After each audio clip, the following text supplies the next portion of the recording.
Assalamualaikum guys, welcome back to my YouTube channel. I hope all of you are well. I am very fine, Alhamdulillah. Today our question is question number 3, exercise 1.5. Multiplicative inverse find करना है। उससे पहले हमें multiplicative inverse के बारे में पता होना चाहिए। दो मैट्रिक्स को प्रोडक्ट लेते हैं, अगर वो यूनिट मैट्रिक्स के बराबर आती है तो वो एक दूसरे का मल्टीप्लिकेटिव इन्वर्स होते हैं। तो इसको डिनोट करते हैं इन्वर्स से। A inverse is equal to 1/a का determinant multiply adjoint of A. ये हमारे पास किसी भी मैट्रिक्स का मल्टीप्लिकेटिव इन्वर्स फाइंड करने का एक फॉर्मूला है। हमें जो है क्वेश्चन दिया हुआ है A is equal to this one, हमने इसका मल्टीप्लिकेटिव इन्वर्स फाइंड करना है। A inverse is equal to 1/a का डिटर्मिनेंट एडजॉइंट ऑफ ए, हमने इसको दे दिया इक्वेशन नंबर 1 का नाम। जब हमने डिटर्मिनेंट फाइंड किया तो हमें पता है डिटर्मिनेंट कैसे फाइंड करते हैं। फर्स्ट ऑफ ऑल डिटर्मिनेंट का ये साइन होता है -1, 3, 2 एंड 0। हमें पता है डिटर्मिनेंट में हम क्या करते हैं, डायगोनल एलिमेंट्स को मल्टीप्लाई करते हैं। -1 मल्टीप्लाई बाय 0, माइनस और अदर एलिमेंट्स को मल्टीप्लाई कर देते हैं, दरमियान में माइनस का साइन आ जाता है। -1 और 0 0, -6, तो ए का जो डिटर्मिनेंट है वो क्या वैल्यू आई है, -6 आई है। ये भी जहन में रखनी है, -6 आई है, ठीक है। अब हमने फाइंड करना है एडजॉइंट, तो एडजॉइंट ऑफ ए हमने फाइंड करना है। ए हमारे पास दिया हुआ है -1, 3, 2 एंड 0। अगेन हमें पता है एडजॉइंट, किसी भी मैट्रिक्स का एडजॉइंट फाइंड करना हो हम क्या कर देते हैं, उनके डायगोनल को इंटरचेंज कर देते हैं, अदर एलिमेंट्स के साइन चेंज कर देते हैं। हमने first of all diagonal elements को इंटरचेंज करना है, मतलब 0 और -1, और अदर एलिमेंट्स के हमने साइन चेंज करना है, मतलब -3 एंड -2। ये आ गई है हमारे पास एडजॉइंट ऑफ ए, और ये है डिटर्मिनेंट ऑफ ए। हमने ये मल्टीप्लिकेटिव इन्वर्स में हमने वैल्यू पुट करनी है, या हम सिंपली लिख देते हैं putting value of 2 and 3 in equation 1। Putting value of equation 2 and 3 in equation 1। तो ये मल्टीप्लिकेटिव इन्वर्स हो गया, 1/a का डिटर्मिनेंट -6 हो गया, और एडजॉइंट क्या है, -3, -2 एंड -1।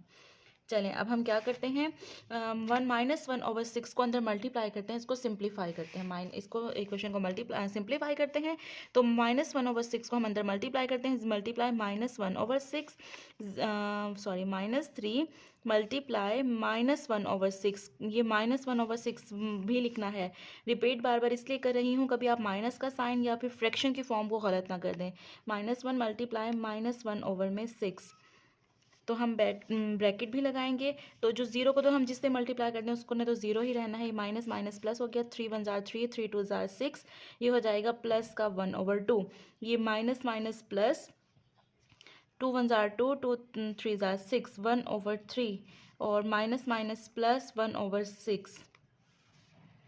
ये हमारा ए इनवर्स फर्स्ट पार्ट का आंसर आ गया, ठीक है। चलें अब मैं इसको फिर भी फर्दर ऐसे सॉल्व करके दिखाती हूँ कि आप फिर भी कंफ्यूज ना हो। ये था -3 मल्टीप्लाई -1/6, ठीक है, ये हम रफ कर रहे हैं। तो माइनस माइनस हो गया प्लस, 3 1 जार 3, 3 2 जार 6, 1 1 जार 1/2, इस तरह ये 1/2 आया। इस तरह इस पार्ट को सॉल्व करेंगे, इसी तरह इस पार्ट को। हमारा क्वेश्चन नंबर 3 का फर्स्ट पार्ट सॉल्व हो गया। अब अपने सेकंड पार्ट की तरफ चलते हैं। गाइस हम अपना सेकंड पार्ट को सॉल्व करते हैं। पहले हमें मैट्रिक्स ए दी हुई थी, हम ए के हिसाब से फॉर्मूला लगाते थे, अब हम बी के हिसाब से लगाएंगे क्योंकि मैट्रिक्स हमें बी दी हुई है। ये फॉर्मूला तो हमें पता ही है, इसको हम दे देंगे इक्वेशन नंबर ए का नाम। Is that clear. बी का डिटर्मिनेंट फाइंड कर लेते हैं। बी को डिटर्मिनेंट, अगेन हमने डिटर्मिनेंट कैसे फाइंड करना है, हमने डायगोनल एलिमेंट्स को मल्टीप्लाई कर देना है, दरमियान में माइनस का साइन, फिर अदर एलिमेंट्स को हमने मल्टीप्लाई कर देना है। तो जब हमने इनको मल्टीप्लाई किया, ये -5 आ गया, ये माइनस माइनस प्लस 2 3 जार 6 आ गया। तो माइनस का 5 प्लस का 6, इट मीन्स दैट बी की वैल्यू क्या आ गई है, प्लस का 1। बी का डिटर्मिनेंट हमें मिल गया, हमने इसको इक्वेशन नंबर 1 का नाम दे दिया। फिर हमने फाइंड करना है एडजॉइंट ऑफ बी। सिंपली हमने एडजॉइंट ऑफ बी कैसे फाइंड करनी होती है, अभी मैंने पिछले पार्ट में बताया है कि हमने जो है डायगोनल एलिमेंट्स को इंटरचेंज कर देना है, अदर साइंस को मल्टीप्लाई कर देना। 2 प्लस का था माइनस का हो जाएगा, 3 माइनस का है तो वो प्लस का हो जाएगा। तो ये लाजमी साइन चेंज करने हैं, ये नहीं करना ये माइनस है हम इसको प्लस नहीं करना, नहीं, इसका भी साइन चेंज करना है, ठीक है। ये हो गया equation number 2। Again putting values of equation number 1 and 2, putting value of equation 1 and 2 in equation A. हमने इक्वेशन नंबर ए में पुट करनी है, ठीक है। तो वो हमारे पास क्या है, हमारे पास सिंपली फॉर्मूला है 1/1, 1 ओवर डिटर्मिनेंट हमारे पास क्या आया था प्लस का 1, और बी की वैल्यू क्या है, सॉरी एडजाइंट हमारे पास क्या है -5 -2 3 एंड 1। तो हमने जब इनको सिंप्लीफाई करना है, जब हमने इनको सिंप्लीफाई करना है 1 ओवर 1 जो है वो 1 हो जाएगा, 1 को हम किसी भी चीज़ से मल्टीप्लाई करेंगे वो एज इट इज़ रहेगा। इट मीन्स दैट हमारे पास जो इक्वेशन आई है -5 -2 प्लस का 3 एंड प्लस का 1। डियर स्टूडेंट्स, ये वो क्वेश्चन है जिसमें हमने बताना है मल्टीप्लिकेटिव इन्वर्स एग्जिस्ट करता है या नहीं करता। जब मल्टीप्लिकेटिव एग्जिस्ट करता था इन्वर्स, तो हमने जो है उसका पार्ट नंबर 1 और 2 सॉल्व किया है। अब पार्ट नंबर 3 की बारी है, इसमें मैं बताऊंगी कि वो एग्जिस्ट करता है या नहीं करता। अगर नहीं करता तो क्यों नहीं करता, करता है तो हम उसको सॉल्व कर लेंगे, सिंपल। तो उसके लिए सिंपल सी बात है कि हमने C inverse is equal to 1 over C का डिटर्मिनेंट एडजॉइंट ऑफ सी ले लिया।